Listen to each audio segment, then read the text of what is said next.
Assalamualaikum warahmatullahi wabarakatuh. Dana haji, proyek infrastruktur. Proyek infrastruktur itu kan jangka panjang. Sementara kebutuhan dana haji bisa-bisa lebih dekat. Itu bisa terjadi liquidity mismatch. Waktu proses mau haji nggak ada duit ya gitu. Itu resiko yang saya juga nggak dilihat, dianalisa dengan matang di situ.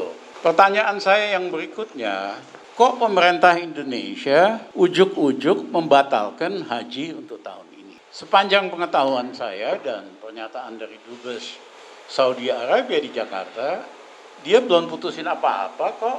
Memang ada alasan misalnya karena COVID, karena kita tidak pakai yang lazim dipakai oleh yang lain pakai Pfizer dan lain-lain, kita pakai Sinovac. Tapi itu kan bisa diselesaikan, dana haji kan banyak. Seperti Malaysia, dia udah suntik semua calon jemaah pakai Pfizer. Begitu dia lobby 2 minggu yang lalu, diputuskan ditambah 10.000 kuotanya, langsung bisa berangkat. Jadi alasan bahwa masalah COVID karena kita tidak antisipasi, tidak ambil langkah-langkah untuk mempersiapkan calon haji. Toh kalau perlu bayar sendiri dari dana haji, katanya duitnya banyak, suntikan Pfizer mestinya nggak ada masalah.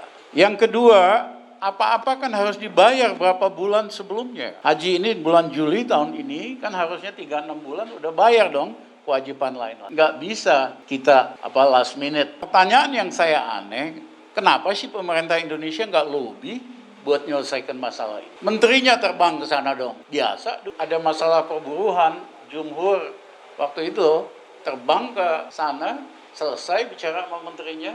Apalagi kalau presiden tuh presiden datang ke sana, lobby, beres ini barang. Tetapi ini dugaan ya, belum tentu. Hubungan Indonesia sama Saudi Arabia memang menjelek lah. Ya, kenapa? Berapa tahun yang lalu King Salman datang ke Malaysia, setuju investasi berapa belas miliar dolar. Jokowi udah berharap datang ke Indonesia mestinya investasi lebih gede. King Salman datang kehujanan, dia mayungin sendiri tuh Jokowi. Harusnya kan hubungannya deket banget. Tapi ternyata King Salman gak investasi sama sekali. Sederhana, karena kalau mereka investasi di Malaysia, accountingnya, governance-nya lebih bagus, gak bakal ada duit hilang. Mereka lebih senang investasi di lembaga keuangan syariah maupun non-syariah di Malaysia. Kita ini kan soal 4 gulipatnya ini dahsyat gitu loh. Jadi orang nggak akan mau investasi kecuali kita benerin governance-nya. Tapi gimana mau benerin governance-nya? Uang KPK-nya aja dilumpuhkan. Ini udah bolak-balik, maunya investasi masuk, investor maunya governance yang bagus. Governance-nya dilumpuhkan dengan KPK dilumpuhkan. Jadi ini model pemimpin yang niat, kata-kata, dan tindakan nggak nyambung. Niatnya ke kiri, kata-katanya ke utara, tindakannya ke kanan. Makanya Indonesia kacau banget hari ini. Seandainya istilahnya diinvestasikan di lembaga-lembaga syariah, mohon maaf, bank-bank syariah kita bermasalah semua, nyaris bangkrut, muamalat, dan lain-lain. Dan mohon maaf, Wakil Presiden, Bapak itu komisi pengawas atau komisi apalah di bank-bank syariah yang bermasalah ini. Itu aja Bapak nggak bisa beresin. Nah, jadi, kalau tadi dana tadi diinvestasikan di lembaga-lembaga syariah, kebanyakan bangkrut, semua ada masalah, ya kan? Nah, ini Pak Kiai yang di sini, kita umat Islam harus belajar. Kalau kita gunakan agama sebagai bas, harusnya governance-nya, accountability-nya lebih hebat dari bank umum, jangan sebaliknya. Agama kan tujuannya supaya perilaku kita juga baik. Gitu. Jadi tadi kalau masuk APBN, resiko, tidak aman. Dimasukin ke lembaga-lembaga syariah, sama juga. Jadi Mas Anggito bilang aman-aman, tapi kagak aman kok ini. Yang saya memang masih belum tahu pasti. Kenapa sih pemerintah Indonesia nggak lobby lah supaya dapat kuota? Ini masih ada waktu nih kan bulan Juli, masih ada waktu walaupun cuma sebulan lagi. Kayak lakukan sesuatu lah yang konkret. Jangan belum apa-apa udah membatalkan, tapi hal yang diperlukan. Lobbynya tidak dikerjakan, vaksinisasi pakai Pfizer tidak dikerjain, persiapan untuk payment dan segala macam belum dilakukan. Terus tiba-tiba bilang kita nggak bisa naik haji. Jadi saya mohon, ini masalah sensitif sekali. Nah, banyak yang nangis itu, udah latihan haji, tahun, tiba-tiba dibatalin gitu aja, udah nabung, anaknya, cucunya udah datang dari kampung, tiba-tiba dibatalin begitu aja. Pemerintah dulu aja nggak berani kok main batal-batalin gini. Dana haji itu bisa diinvestasikan ke tempat lain. Bagaimana perjanjiannya? Boleh dana haji dipakai buat apa-apa. Tapi mesti ada concern dari calon haji dong. Tertulis, persetujuan, akad istilahnya. Nah yang kedua, di Malaysia memang sebagian dananya dipakai buat investasi termasuk infrastruktur. Tapi karena mereka governance-nya, akuntabilitasnya lebih rapi, nggak pernah ada masalah. Di kita ini kan 4 gulibat luar biasa. Jadi nggak boleh seenaknya dana calon haji dipakai untuk macam-macam tanpa ada akad dari calon haji. Itu sama sekali tidak amanah. Dan memang benar pemerintah ini, Bung Rocky, sama sekali tidak amanah pemerintah ini. Negara satu-satunya agen pemberangkatan, jadi nanti isu hukumnya seperti apa. Ada isu lain soal geopolitik, katanya. Kedekatan kita ke Cina juga bermasalah. Ini nanti spekulasi yang mungkin bisa dijawab. Ada juga psikopolitik. Karena ada masalah lain bahwa penerbangan kita memang di-ban terus-menerus dan lain sebagainya, dan kita tidak bisa masuk ke Arab Saudi. Atau ada yang bilang bahwa lobi pemerintah terlalu lemah, padahal ini harusnya bisa diantisipasi. Anggito Abimanyu, Kepala BPKH yang harusnya hadir ke sini. Terima kasih atas kesempatan untuk bertatap secara virtual dengan Satu Indonesia News Network. Saya bersyukur dan diberi kesempatan, namun mohon maaf saya tidak bisa bergabung secara fisik karena saya ada agenda lain. Jadi ini adalah rekaman yang sangat membantu saya untuk mengekspresikan atau menjawab beberapa hal yang terkait dengan dana haji. Jadi saya tidak menyinggung masalah alasan pembatalan karena itu sudah ada di keputusan Menteri Agama dan itu domain dari pemerintah agama.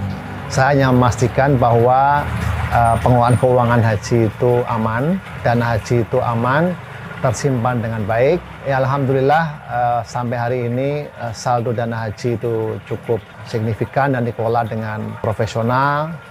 Secara korporasi dia juga mandiri dan alhamdulillah tahun 2020 kita sudah dalam proses audit. Ini adalah laporan keuangan yang unaudited, bisa diunduh di website.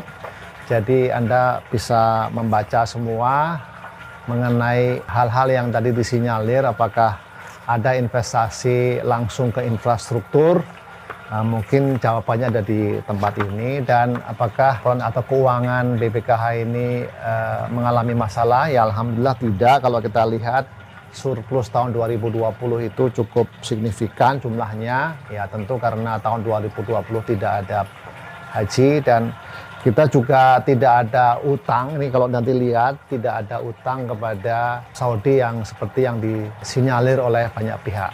Kami juga bisa memberikan laporan keuangan audited 2018-2019. Ini juga lengkap apa investasi yang dilakukan oleh BPKH, berapa nilai manfaatnya, mitra-mitra dari bank syariahnya apa saja.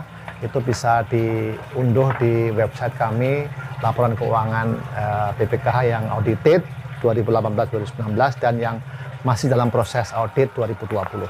Ya, sekali lagi dasar hukumnya kan Undang-Undang 34 2014 yang mulai berlaku Januari 2018. Sekali lagi Anda bisa melihat dan membaca di buku ini. Saya bisa sampaikan, tapi secara fakta dan data bisa dilihat di buku yang Anda bisa unduh di website kami. Jadi investasi kami ini sebetulnya sebagian besar dalam bentuk surat berharga syariah. Baik itu surat berharga syariah negara, reksadana syariah, dan juga surat berharga korporasi yang syariah. Ada satu investasi di Arab Saudi dalam bentuk namanya Al-Kaf Property Investment Fund yang merupakan kumpulan dari dana-dana syariah dari investor global di bidang syariah. Ada 12 lembaga keuangan syariah yang mengumpulkan dana dan dipakai untuk investasi di atas tanah wakaf, termasuk investasi di Indonesia. Itulah kurang lebih komposisinya. Sebagian besar fixed income, ada penempatan di bank syariah 30%, 70%-nya ditempatkan atau diinvestasikan kepada instrumen-instrumen keuangan syariah yang sebagian besar adalah fixed income. Saya bisa meyakinkan bahwa bukan karena masalah keuangan. Artinya dana haji itu ada, liquid, bisa dimanfaatkan, dan nilai manfaatnya cukup untuk membiayai, mendukung penyelenggaraan ibadah haji. Dan tidak ada investasi yang rugi. Nah, alasan yang diungkapkan itu mungkin bisa dibaca di Keputusan Menteri Agama 660 2021. Kan ada dua hal yang disebutkan. Satu, masalah kesehatan dan kaitan dengan pandemik dan keselamatan jamaah.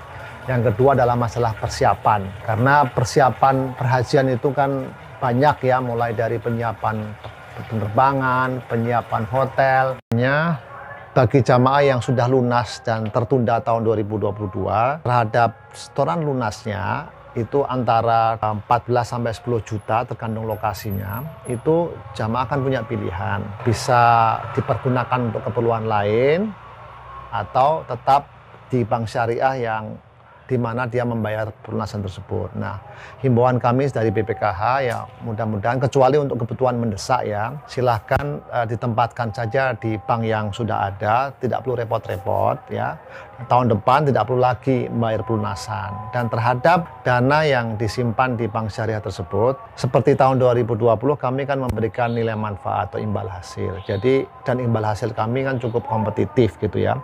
Kalau Anda lihat di virtual account ya, nanti Anda bisa download bukan download ya, bisa masuk di website kami. Itu Anda nanti bisa mendapatkan informasi berapa nilai manfaat yang kami bayarkan. Itu tahun lalu ini ya, nanti Anda bisa juga, ini contohnya ya, ini yang pelunasan ya, itu ada dana 1,7 juta setiap jamaah yang lunas tunda 2020 ya. Berarti itu kan 1,7 itu setara dengan kurang lebih 5% loh net. Itu sudah setara dengan deposito saya kira setahun.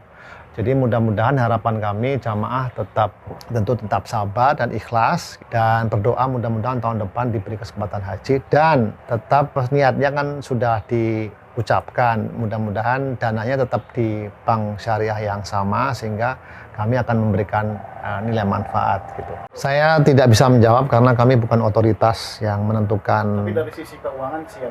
Keuangan nggak ada isu ya. Sekali lagi kami sampaikan bahwa pembatalan ini keberangkatan jamaah haji Indonesia bukan masalah keuangan gitu ya. Jadi saya tegaskan sekali lagi, dana haji aman, liquid, dan berkembang. Kami kelola secara profesional, mandiri, tidak ada intervensi sama sekali. Dan sekali lagi kami tegaskan bahwa BPKH itu lembaga hukum publik yang mandiri dan tidak ada campur tangan dari pihak lain kecuali kami sendiri, dan diawasi dan juga diaudit oleh Badan Pemeriksa Keuangan.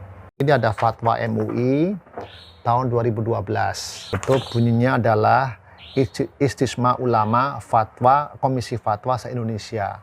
Ini saya kebetulan tahu karena saya Dirjen Haji pada waktu itu. Nah, kan saya pada waktu itu dana itu 60-an triliun ya. Kemudian ada pertanyaan dari kami waktu itu, boleh nggak namanya dana ini ditasarufkan gitu, dikembangkan ya, selain ditempatkan di perbankan. Nah, lalu jawabannya adalah dana setoran BPIH bagi jamaah calon haji termasuk daftar tunggu dalam rekening Menteri Agama waktu itu ya, boleh ditasarufkan untuk hal-hal yang produktif, antara lain penempatan di bank syariah atau investasi dalam bentuk sukuk. Tidak ada kata-kata mengenai infrastruktur di sini.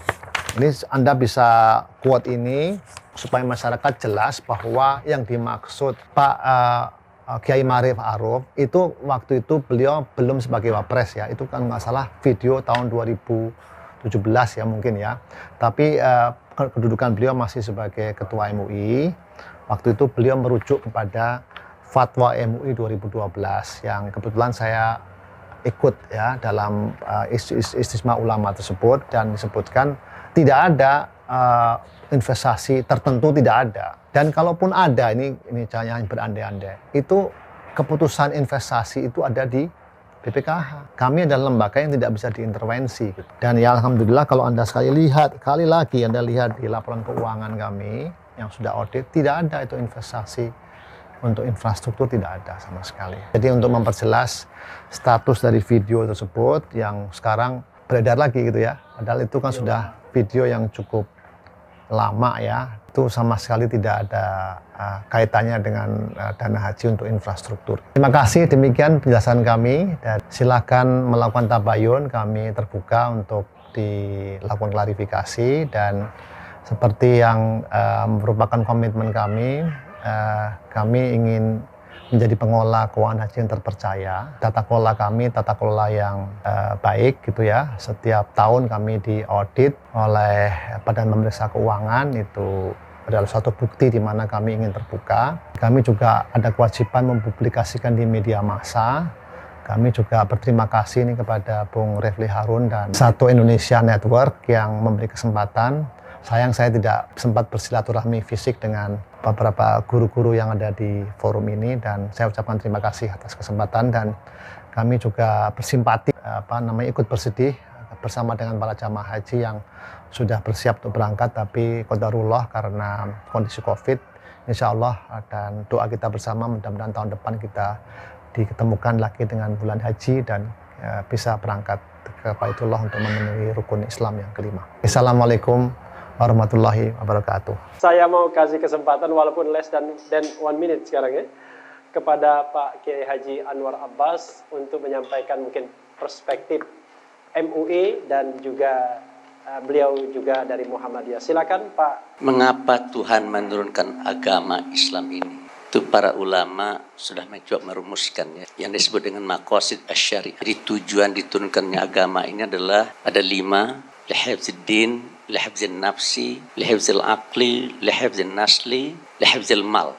Itu untuk menjaga agama itu sendiri. Yang kedua adalah untuk menjaga diri dan jiwa kita. Yang ketiga adalah untuk menjaga akal. Yang keempat menjaga keturunan. Dan yang kelima adalah menjaga harta atau ekonomi. Dan kalau seandainya kita kaitkan dengan SK pembatalan ini, tadi juga seperti disinggung, dasarnya adalah untuk menjaga hifdzin nafsi, menjaga diri dan jiwa dari anak-anak bangsa, dari kaum muslimin yang akan melaksanakan ibadah haji. Dan itu juga amanat konstitusionaliyah. Jadi kalau kita lihat dari perspektif syariah, keputusan ini punya dasar yang kuat. Karena ada ayat yang bunyinya begini, wala tulqu biaidikum ila tahluk. Jangan kamu membuat kebijakan dan jangan kamu melakukan sesuatu yang kebijakan dan sesuatu yang kamu buat itu bisa mencelakakan diri kamu, baik diri kamu sebagai individu maupun sebagai anggota masyarakat dan bangsa serta negara. Yang kedua, ada kaidah di dalam usul fikih itu yang disebut dengan la dharara wa la dirara. Jadi kita jangan mengambil suatu sikap atau tindakan dan kebijakan yang akan bisa membuat diri kita celaka atau orang lain celaka. Kemudian kalau kita kaitkan dengan pemerintah, itu ada kaidah yang sangat masyhur sekali di kalangan ulama, tasarruful imam ala raiyah manutun bil maslahah. Kebijakan yang harus dibuat oleh pemerintah yang terkait dengan rakyat itu harus diorientasikan bagi terciptanya kemaslahatan. Timbul pertanyaan, bagaimana cara kita mengukur kemaslahatan, dan kemaslahatan apa saja? Kemaslahatan min nahiyatil iqtisadiyah, kemaslahatan dari perspektif ekonomi. Tetapi di samping itu juga adalah kemaslahatan secara fisik dan mental ya, serta rohani daripada para jamaah. Oleh karena itu bagi saya ya, kalau dari perspektif syariah apa atau kebijakan yang dibawa oleh pemerintah ini ada dasarnya, dan kalau seandainya dilakukan pendekatan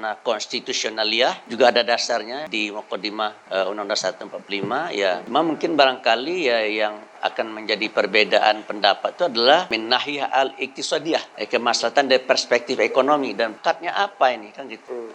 Di dalam fatwa yang diangkat dan disampaikan tadi oleh Pak Anggito Abimanyu ya, ketika ditanya boleh enggak pemerintah mentasarrufkan ya, dijawab oleh Majelis Ulama Indonesia lewat ijtima ulamanya boleh ya. Timbul pertanyaan, kalau begitu akadnya apa itu?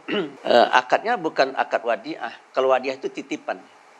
Kalau saya menitipkan mobil saya kepada Pak Refli, itu Pak Refli tidak boleh pakai itu mobil saya. Itu akadnya adalah wadiah yat amanah. Tapi kalau seandainya saya persilakan Pak Refli mempergunakannya, itu akadnya adalah akad wadiyat biddomanah, dengan jaminan ya. Jadi Pak Refli boleh memakai uang saya, mempergunakan mobil saya, tetapi kalau rusak Pak Refli harus ganti gitu kan. Tetapi dari dari fatwa yang disampaikan oleh yang dikemukakan oleh Pak Anggito tadi, itu adalah akadnya adalah akadnya adalah akad wakalah.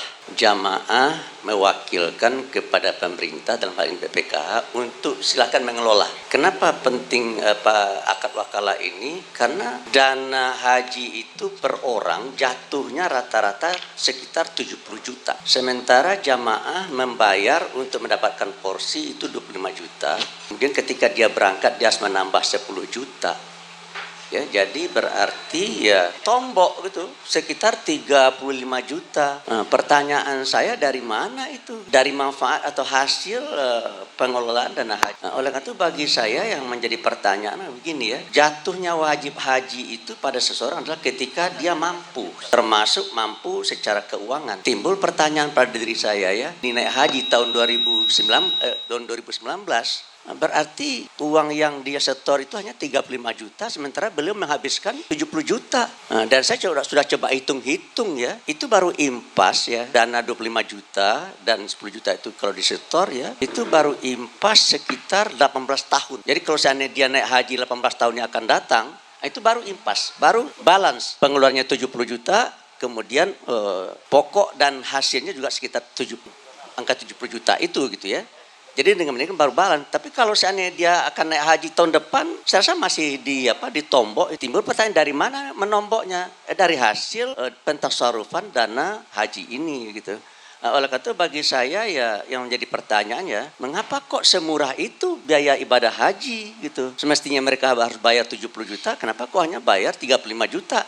Dan 35 juta yang mereka bayar itu pun 5 juta dikembalikan, kalau saya tidak salah ya, dikembalikan kepada jamaah untuk living cost kan begitu ya. Jadi realnya mereka adalah bayarnya 30 juta, sementara spendingnya 70 juta, jadi tekor 40 juta. Tetapi ternyata bisa berjalan, kenapa? Ya karena dananya dikelola begitu. Nah, oleh karena itu bagi saya ya apa yang dilakukan oleh pemerintah ini sudah, saya biasanya mengkritik pemerintah, tapi dalam hal ini saya ingin agak bela sedikit ya. Saya juga berbeda pendapat dengan Menteri Agama dalam banyak hal, tetapi dalam hal yang satu ini saya terus terang ya sependapat ya. Apalagi ya yang dikedepankan itu adalah lihimayatun nafsi ya.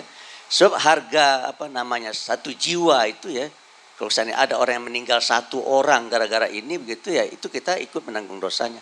Tetapi yang jadi pertanyaan bagi saya adalah ya, hadis ini semangatnya adalah ya, apabila terjadi sebuah wabah di suatu negeri, engkau jangan masuk ke dalamnya, dan jika engkau ada di dalamnya engkau jangan keluar. Itu semangatnya adalah bagaimana caranya supaya kita pemerintah bisa menjaga jiwa dari rakyat, dan itu amanat konstitusi. Tugas pemerintah adalah melindungi jiwa rakyat ya. Ya itu kan di zaman Nabi ya, kemajuan ilmu pengetahuan dan teknologi kan belum begitu maju, tetapi kan sekarang sudah begitu maju ya. Saya rasa kalau seandainya misalkan ibadah haji ini kita selenggarakan ya, dengan menjunjung tinggi protokol kesehatan yang sudah digariskan oleh para ahli ya, dan kemudian kita mengurangi jumlah daripada peserta ya, para jamaah ini selalu memakai masker, kemudian mereka sering-sering cuci tangan, kemudian mereka juga menjaga jarak ya, saya rasa aman-aman saja ya. Tapi pertanyaan saya, bisa nggak itu ditegakkan dan dilaksanakan? Itu menjadi masalah. Oleh karena itu bagi saya ya, kalau seandainya kita akan menyelenggarakan ibadah haji dan akan mengirim jamaah, bagi saya ya jumlahnya harus dibatasi ya.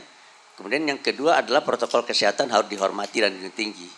Oleh karena itu bagi saya pemerintah supaya mendengar suara-suara yang mungkin barangkali memanaskan kuping daripada pemerintah, tapi menurut saya sebuah pemerintahan yang baik adalah pemerintahan yang mampu juga mendengar dan tidak hanya bisa berbicara. Demikian, terima kasih. Wassalamualaikum warahmatullahi wabarakatuh. Luar biasa dampaknya. Silakan Bu Husnul. Terima kasih Bung Refli Harun. Bismillahirrahmanirrahim. Judul kita pertanyaannya di mana dana umat. Tapi saya akan coba agak sedikit memperluas gitu dari perspektif politik. Peran negara, peran kebijakan publik ya dalam konteks kebijakan publik terutama public services. Jadi ya pelayanan publik. Terus tadi juga sudah dikatakan ujungnya adalah transparansi dan accountability. Walaupun selalu Anggito tadi bicara tentang Pak Anggito ya karena dia pejabat. Pak Anggito tadi bicara tentang aman, kemudian independen dan sebagainya. Tapi tetap harus dipertanggungjawabkan. Dia answerable to siapa? Kepada jamaah, gitu ya. Yang sudah berapa juta sekarang yang sudah mendaftar? 4 jutaan? 5 juta, 4 juta kan? Kalau pakai laporannya BPKH 4 jutaan. Persoalannya, kalau saya kritik juga, komisionernya nggak ada perempuannya ya? Semua laki. Memangnya jemaah haji cuma laki semua? Penyelenggara? Pengelola. Yang saya tanya komisionernya. Memang banyak laki-laki jemaah haji. Karena biasanya kalau keluarga punya duit, biasanya bapaknya dulu yang berangkat. Ibu. Saya juga punya paling tidak adik-adik saya itu ada 5. Jadi ada 125 juta itu yang dititipkan ya. Yang mestinya tahun lalu berangkat. Dan tahun ini juga nggak jadi berangkat juga. 2 orang yang nggak jadi. Nah ini juga masalah yang kita hadapi. Nah jadi ini sebetulnya kenapa jumlah penduduk kita banyak. Yang sudah haji berapa? 10 juta katanya ya. Kemudian yang terdaftar 4 juta katanya ada 13 juta. Sebetulnya ini bisa saja pertanyaannya. Siapa yang tertarik dengan bisnis ini? Karena yang umroh itu sudah mulai dikerecokin itu dengan bisnis-bisnis ini. Makanya salah satunya saya bilang, hei Muhammadiyah, hei NU, hei ormas-ormas Islam. Ini bisnis yang luar biasa umroh haji ini. Tapi jangan sampai kemudian dana umat tidak dengan amanah atau diambil lagi oleh yang lain. Apresiasi tentu saja, zamannya saya haji tahun 2000 itu satu kamar itu tidur masih di lantai yang kayak gitu Pak. Saya dulu masih tidur yang di lantai. Tapi masih campur, laki perempuan campur. Saya ngotot tidak mau. Saya mau di sana betul-betul perempuan-perempuan. Wah itu berantem itu di sana itu ya. Jadi bagaimana? Jadi ada unsur, kenapa ini penting? Karena 1 rukun Islam. 2 kita ini tamu Allah. Jadi sebetulnya pemerintah Menak itu jangan menunggu, oh kita belum diundang oleh KSA, Kingdom of Saudi Arabia. Enggak, Anda itu diundang oleh Allah. Jadi Anda itu melayani tamu Allah.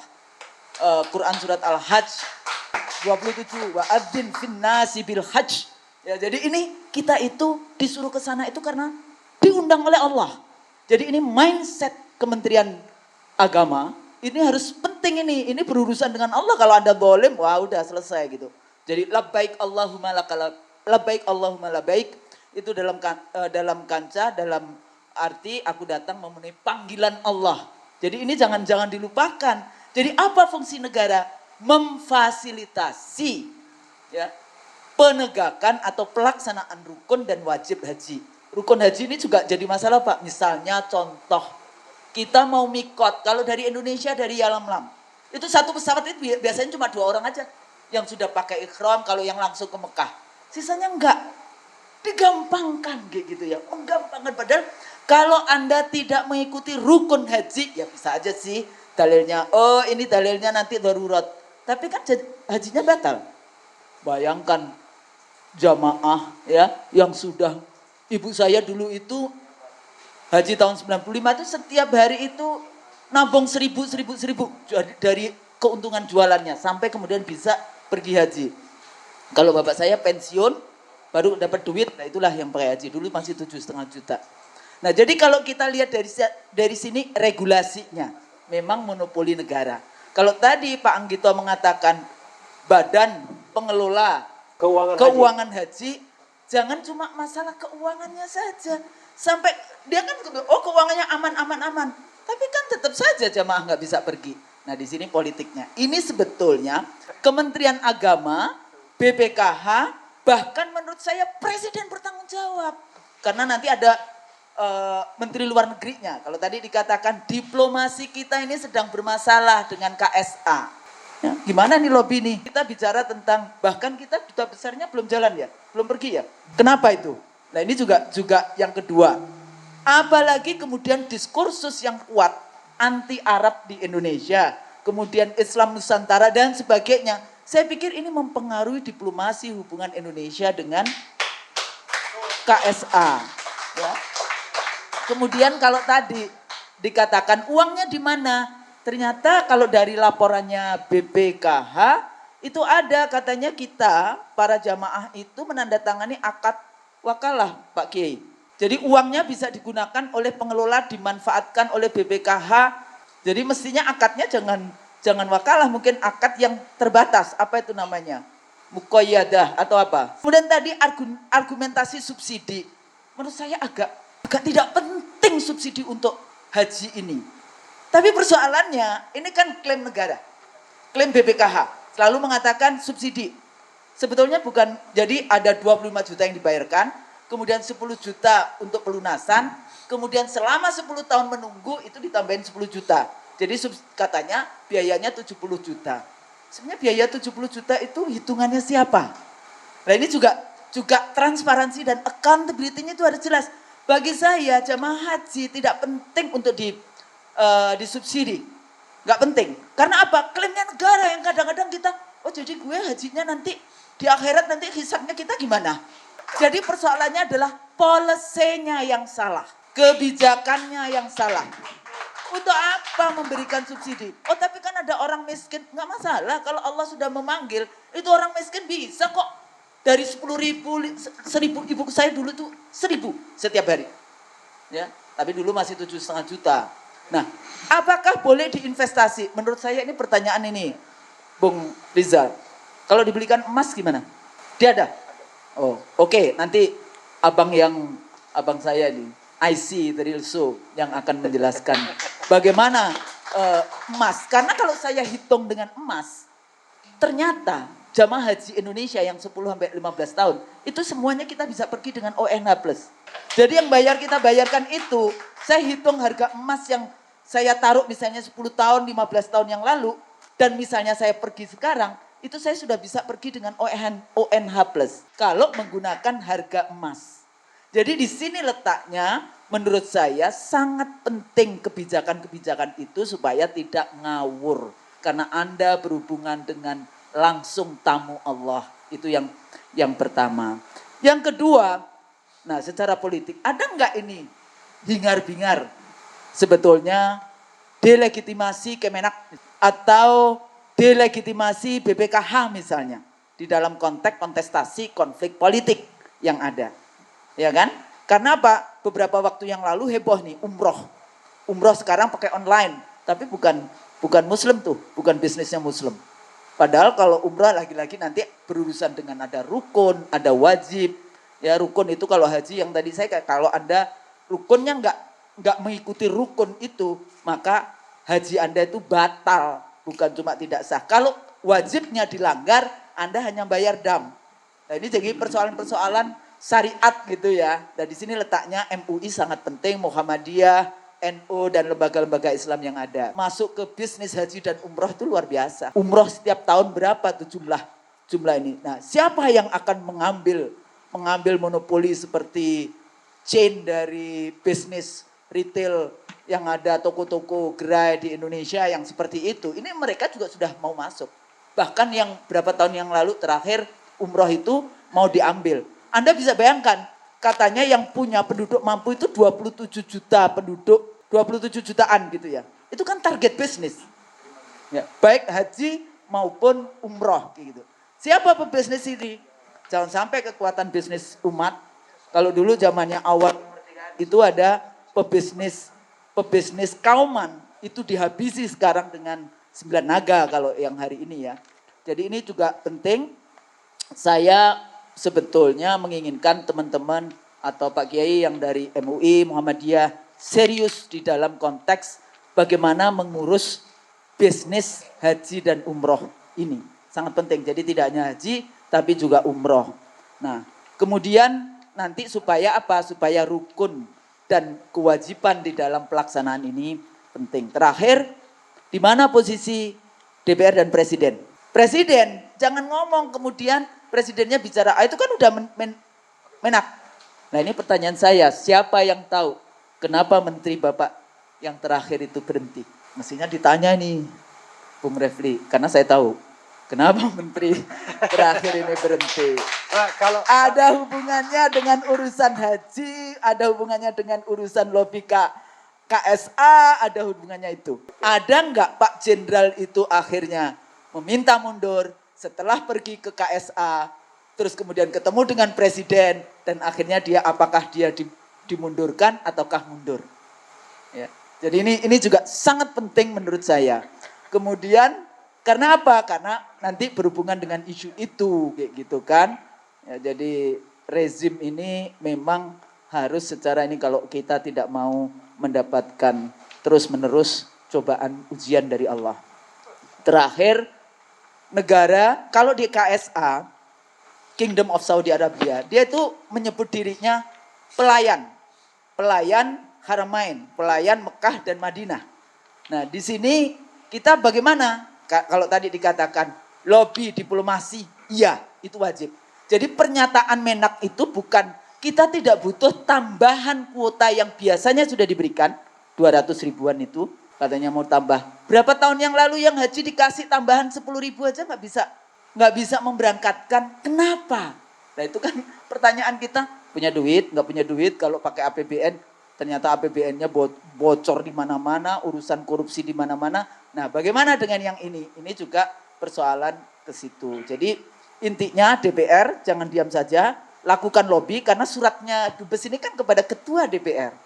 Ya kan, surat yang beredar di WA Group itu kepada ketua DPR. Nah, belum diputuskan oleh KSA, tapi Kingdom of Saudi Arabia, tapi kita sudah memutuskan untuk tidak memberangkatkan. Artinya ada apa secara politik di dalam penyelenggaraan itu. Mudah-mudahan masih ada waktu untuk mengubah, memperbaiki keputusan yang buruk. Itu juga baik di dalam good governance, di dalam kita menyelenggarakan pemerintahan. Saya pikir itu. Assalamualaikum warahmatullahi wabarakatuh. Permohonannya adalah SK Dicabut? ya, SK itu dicabut. Ya. Oke. Pokoknya itu intinya, SK dicabut dan tolong diberangkatkan ibadah haji itu. Silakan Pak Dirjen. Baik. Terima kasih. Auzubillahiminasyaitonirrajim. Bismillahirrahmanirrahim. Alhamdulillah wa syukurullah. Assalamualaikum warahmatullahi wabarakatuh. Waalaikumsalam. Tentu pertama saya menyampaikan permohonan maaf Pak Menteri, tidak sempat hadir ke sini Bang. Yang kedua, ketika pro dan kontra dalam suasana demokrasi hari ini, seorang pejabat publik tidak boleh menghindar dari itu. Nah, itu saya hadir Bang Lebih. Memang semua yang baik tentu kita syukuri, tetapi semua yang tidak sejalan tentu menjadi evaluasi. Jangan justru kita marah. Mudah-mudahan saya hari ini tidak marah Bang Lutfi. Pertama saya ingin menjawab pertanyaan Bang Lutfi dulu. Apa yang disampaikan oleh Bang Lutfi tadi sudah benar-benar. Sebelum Indonesia merdeka, sudah banyak orang Indonesia melaksanakan haji. Hanya diatur oleh aturan kolonial. Alhamdulillah. Nah, kenapa sudah mulai ada aturan? Ketika ada kasus Arafat. 40.000 jemaah Indonesia yang sudah terdaftar di PT Arafat tidak bisa diberangkatkan. Maka sejak itulah impres bahwa haji dilaksanakan oleh pemerintah. Itu awal mulanya. Apa sudah dengan undang-undang? Belum Kak Kiai. Masih sebatas aturan dirjen. Nah, yang kedua apa? Kasus 98. Kasus 98 itu kan betapa dahsyatnya teman-teman kita penyelenggara, ini ada teman-teman saya di belakang, memberangkatkan haji. Ketika berangkat mengumpulkan uang dengan kurs dolar 2.500.000. Begitu berangkat ke sana jadi 17.000. Kolab semua. Nah, kita tidak cukup aturan. Maka itulah timbul yang terakhir muncul kasus Armina. Kasus musibah Mina yang tidak kurang 625 jemaah kita yang menjadi korban di situ. Di situ kita tidak bisa menjawab karena kita tidak punya regulasi. Hanya sebatas aturan dirjen, tidak mampu. Maka muncullah undang-undang kata Bang Lutfi tadi, Undang-Undang 79 tahun 1999. Itu awal. Apakah itu cukup? Ternyata tidak cukup juga. Muncul Undang-Undang 13 tahun 2008. Undang-Undang 13 muncul, tidak cukup juga. Ternyata hari ini sudah diperbaiki dengan Undang-Undang nomor 8 tahun 2019. Apa makna di situ? Kita memperhatikan semua masukan-masukan hari ini. Mudah-mudahan ini menjadi konsen kita. Haji bukan persoalan sederhana. Saya ini sebenarnya baru ditunjuk jadi PLT 3 bulan yang lalu. Sebelumnya saya hanya sebatas direktur. Ketika saya ditunjuk jadi PLT ternyata gunjang-ganjingnya kayak begini. Tapi saya tidak boleh lari. Saya harus hadapi ini. Betapa dahsyatnya saya menghadapi ini untuk mengambil keputusan Bunda. Sampai saya nazar Pak, puasa nazar saya. Saya tidak akan berhenti puasa kalau belum ada keputusan. Kami memitigasi ini sejak Desember 2020. Memitigasi ini sejak Desember 2020 dengan pengalaman yang 2020 yang tidak berangkat. Kita perhatikan tahap demi tahap. Kami hitung mulai 100% bagaimana, 50% bagaimana, 30% bagaimana, bahkan sampai 1,8% kita siapkan. Tadi Pak Lutfi jelas mengatakan konstitusi kita mengamarkan pemerintah wajib melindungi warga negaranya, baik melindungi jiwa maupun harta bendanya, di luar ataupun di dalam negeri. Itu diturunkan di Undang-Undang 8 2019. Tujuan penyelenggaraan haji ada 3. Pembinaan, pelayanan, dan perlindungan. Pada titik perlindungan inilah kami tidak mampu menjangkaunya. Siapa yang bisa menjamin jemaah kita tidak tertular hari ini ketika kita melakukan kerumunan? Nah, dengan dasar itulah Pak Lutfi dan kawan-kawan semua ayahanda yang saya hormati, kami mengambil kesimpulan. Cukuplah pelajaran kita di India. India menjadi pelajaran kita di India. Kudus hari ini betapa banyak yang kena paparan. Nah, dari sisi inilah kami menyimpulkan. Untuk menjaga keselamatan jemaah, maka kami memutuskan tahun 2021 kami tidak memberangkatkan jemaah. Sekali lagi dasarnya apa? Adalah keselamatan.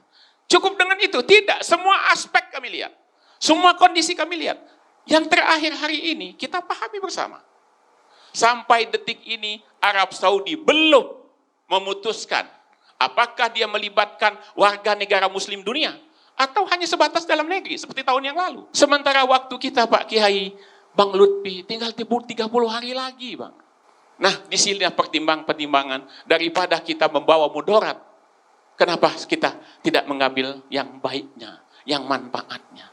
Kalaulah terjadi pro kontra, menurut saya hal yang wajar. Karena kita tidak mungkin bisa merangkul semua. Maka itu kehadiran saya dalam hal ini, tentu saya menjawab semua ini. Yang kedua, polisi kebijakan menghilangkan living cost saja kita susah, Bunda. Living cost yang tadi disebutkan oleh Pak ayahanda kita, living cost yang $1.500 itu kita mau hilangkan susah. Bagaimana kalau kita mau naikkan itu dibebankan semua kepada jemaah? Lo kan duit haji banyak katanya. Judul Menak, tidak ada negara di dunia yang sudah dapat kuota haji 2021. Betul. Menak Yakut heran Indonesia belum dapat izin masuk ke Arab Saudi. Menak Yakut tegaskan pembatalan haji 2021 bukan karena utang. Betul. Oke. RI batalkan haji karena utang ke Arab. Menak berita sampah. Betul. Luar biasa, ya. Betul. Menteri Agama, dana jemaah haji aman bisa diminta kembali. Benar ya? Betul. Bisa diminta kembali. Jadi sobat, kerabat, dan pemirsa semuanya ya. Menak sebut jemaah haji yang batal berangkat 2021 bisa berangkat 2002. Prioritas. Bahkan. Kalau tidak dibatalkan lagi. Kalau tidak ditunda lagi. Oke, silakan Pak Dirjen. Baik. Terima kasih Bang Amli. Pertama, sebenarnya saya tidak ingin masuk masalah keuangan. Tetapi saya ingin sekedar menjelaskan saja sedikit ilustrasi. Sejak Undang-Undang 34 2014, Bunda, itu keuangan totalitas dikelola oleh BPKH. Kementerian Agama sudah tidak ada lagi urusannya dengan keuangan. Tetapi perlu saya sampaikan di sini. Tadi saya sampaikan dengan Bang Nusi. Jemaah kita hari ini yang sudah terdaftar 4.500-an. 4.500-an. Uang kita yang terkumpul hari ini 149 triliun. Pertanyaan, kemana uang itu? Menurut keterangan Pak Anggito, aman uang itu. Dikelola dengan baik secara syariah. Pertanyaannya tadi disampaikan oleh Pak Ayahanda. Haji kita itu ongkosnya kan 70 juta. Jemaah bayarnya 35 juta. Berarti yang 35 juta dari mana? Nilai manfaat pengelolaan uang itulah digunakan untuk mensubsidi. Yang tadi Bunda tidak sepakat dengan kalimat subsidi. Nanti kita perbaiki kalimatnya apa yang pas. Di mana uangnya? Saya ambil ini aja, asumsi sederhana. 145 triliun. Kalaulah nilai manfaatnya itu 5 sampai 6%, hasilnya sekitar 7 sampai 8 triliun per tahun. Kemana uang 7 sampai 8 triliun itu? Kita memberangkatkan jemaah 1 tahun 221 ribu. Lah, kalaulah subsidinya itu 35 juta, kebutuhan 221 ribu itu untuk mensubsidi tidak kurang dari 6 sampai 7 triliun. Itulah yang kita manfaatkan. Apakah menggunakan uang induknya? Tidak sama sekali. Insya Allah tidak sama sekali. Kalaulah ada penempatan uang atau penggunaan uang itu kepada hal-hal yang tidak pas, saya yang akan protes pertama kali, Pak. Karena undang-undang kita mengatakan Undang-Undang 34 itu jelas pengelolaan dana haji untuk kemaslahatan jemaah haji. Nah, maka itu ini yang dari sisi saya hanya sekedar besarannya saya. Yang kedua, apakah Saudi Arabia tidak membuka pintu ke kita? Tidak, Pak. Diplomasi kita sangat bagus.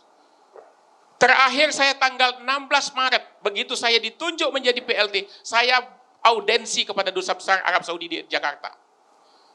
Mereka menerima saya dengan sangat, tidak kurang 1,5 jam. Statement akhirnya apa? Pak Dirjen, kami sangat menghargai dan memaklumi psikologi masyarakat Indonesia yang sampai hari ini belum ada keputusan. Kenapa? Karena Indonesia jemaah muslim terbesar. Jemaah muslim paling banyak mengirimkan jemaah. Jemaah yang paling disiplin dan mudah diatur.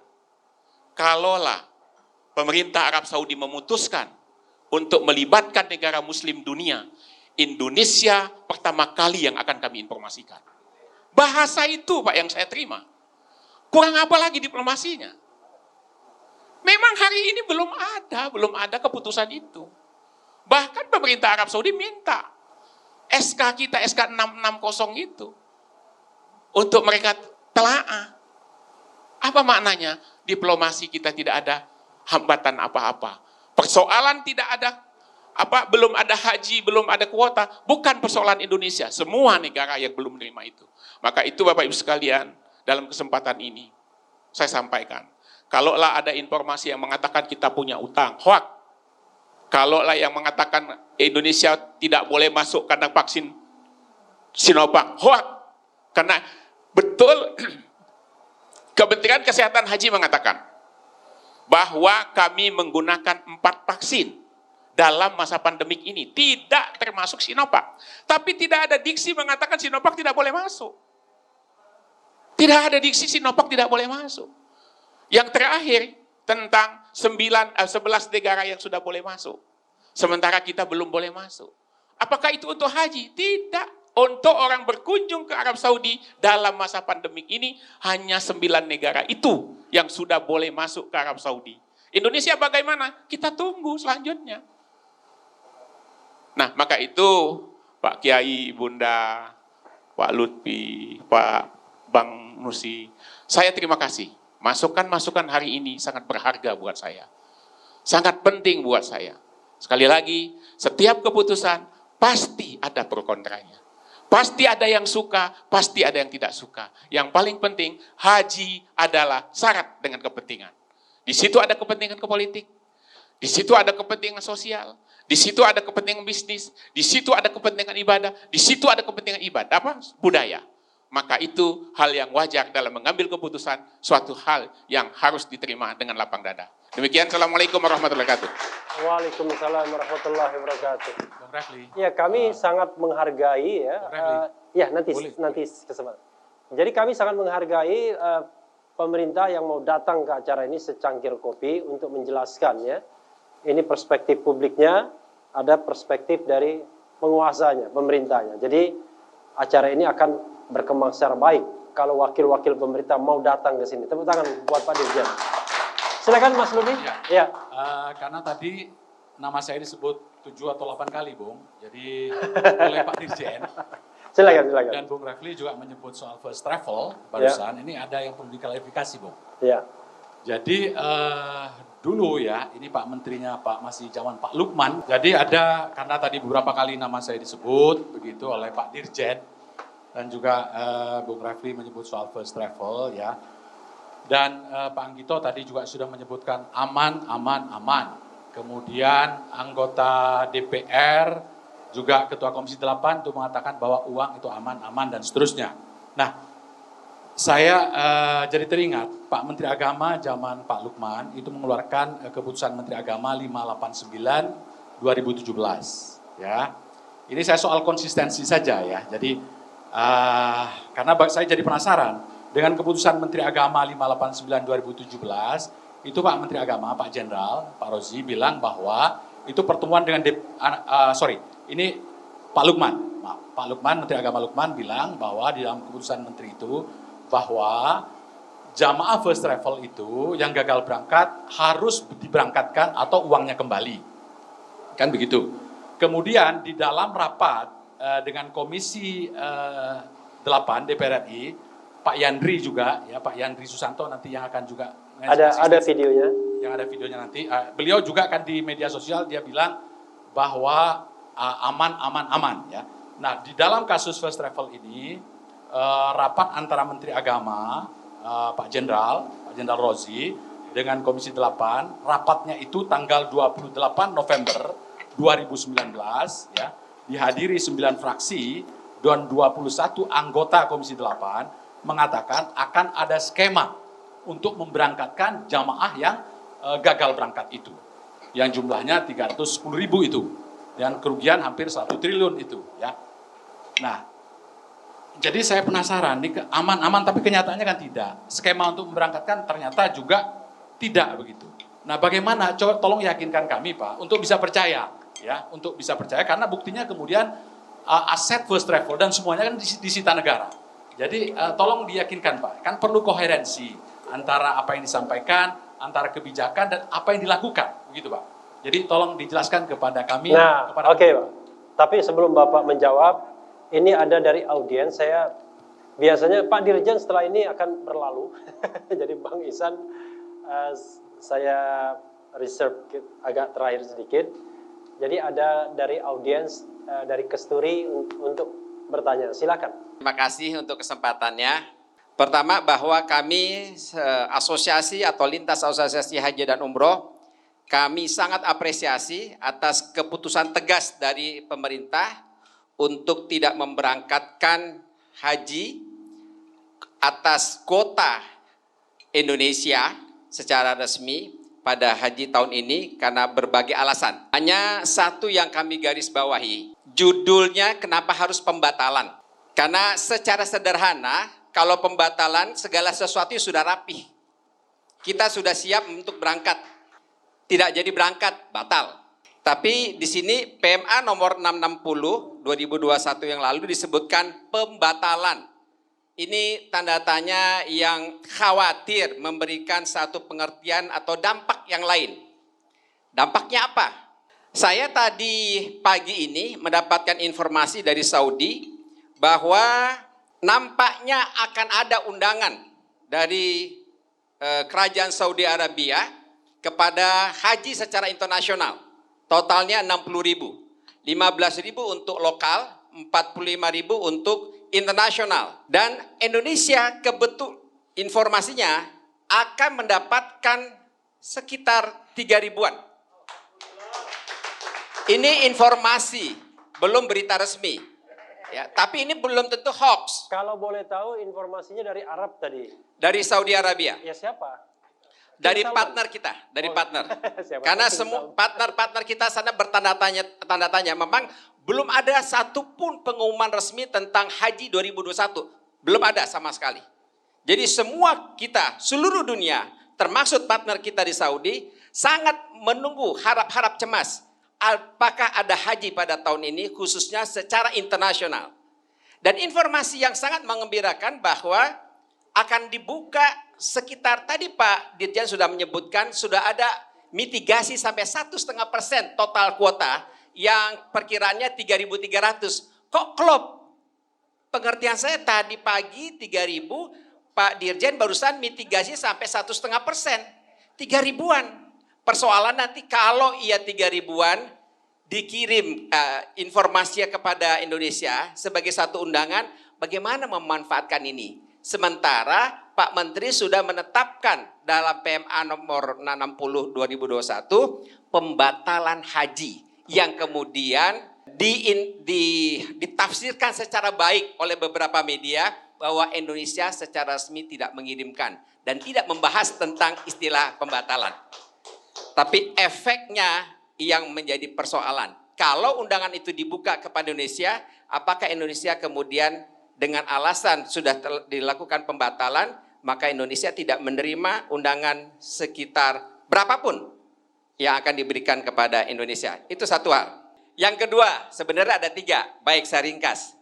Di PMA nomor 660 2021 ini menjelaskan bahwa jamaah haji punya hak untuk mendapatkan kembali pembayaran lunas yang sudah dilakukan. Persoalannya adalah bahwa untuk haji ada 2 macam, Pak. Haji reguler dilakukan oleh pemerintah dan haji swasta atau haji khusus dilakukan oleh PHK. Akad antara jamaah haji khusus dengan travel haji khusus akadnya clear. Kami menerima pembayaran dan pembayaran itu akan kami kompensasikan dalam bentuk layanan dan fasilitas pada saat tahun berjalan dia mendapatkan hak berangkat. Sehingga ketika PMA ini menjelaskan bahwa jamaah haji berhak untuk mendapatkan kembali dananya untuk dana haji khusus, bukan kepada PHK, ini satu persoalan, Pak. Faktanya akadnya antara jamaah haji khusus dengan PHK, travel haji khusus, bukan kepada, dan kemudian kalau itu PMA mengatakan bahwa ini harus dikembalikan kepada jamaah haji khusus, bukan kepada PHK atau kepada travel haji khusus, ini satu hal yang perlu diperjelas. Dan insya Allah hari ini kami akan berdiskusi untuk menafsirkan secara tepat bagaimana PMA itu benar-benar terkawal dengan baik. Kemudian ini bukan pertanyaan, tapi hanya statement. Saya ingin menyampaikan kepada kesempatan ini semua bahwa haji khusus atau ONH plus yang selama ini disebutkan eksklusif dan lain-lain, ternyata oleh Undang-Undang Nomor 34 2008 dalam eksekusinya, ya, ternyata sudah memanfaatkan dana haji khusus atau setoran dana haji khusus, jamaah haji khusus untuk pelaksanaan jamaah haji reguler. Ini tidak berkeadilan sosial, kami ini tidak peduli. Jadi sekali lagi ini satu informasi yang saya pikir perlu kami sampaikan bahwa dana jamaah haji khusus dalam bentuk setoran yang sejauh ini dimanfaatkan juga oleh pemerintah untuk biaya perjalanan haji reguler. Saya kira itu, terima kasih. Terima kasih. Wassalamualaikum warahmatullahi wabarakatuh.